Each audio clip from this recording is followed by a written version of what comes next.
All right, let's talk about a compound inequality.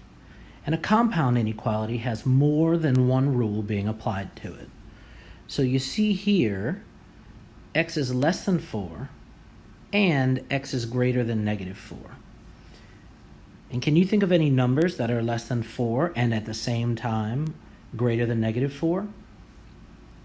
Sure, there's infinitely many of them, but 0 is less than 4 and greater than negative 4. 1 works. 1/2, negative 3.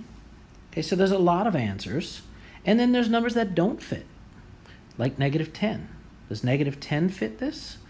Well, negative 10 is less than 4. But is it also greater than negative 4? No. So it has to fit both of these to be part of my answer. This part up top is called the solution. And it's already solved for, right? Your x's are already by themselves. And then they're going to ask you to graph. So when you want to graph, you draw your number line. You write down your important numbers. 4 is to the right of negative 4.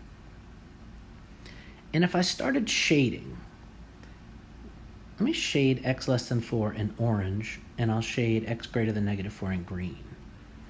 X less than 4 would be all of this stuff all the way back to negative infinity.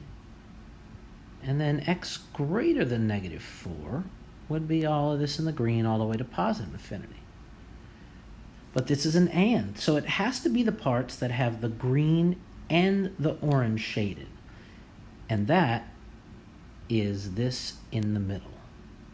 Okay, so I'm not going to include this part in my answer, and I'm not going to include this part in my answer because they don't fit both criteria.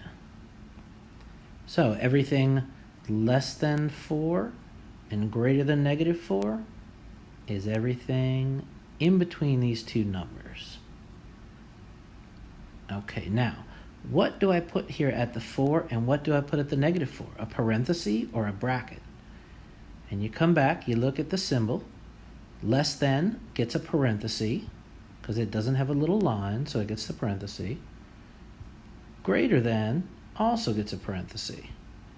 Okay, you would put a bracket if it was less than or equal to or greater than equal to. All right. My graph is done. Now let's go down, let's look at interval notation. So you can see here I only have one interval, right?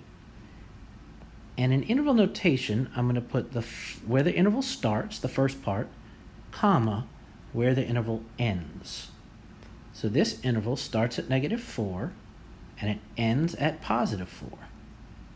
The negative 4 has a parenthesis and the positive 4 also has a parenthesis. So this is interval notation.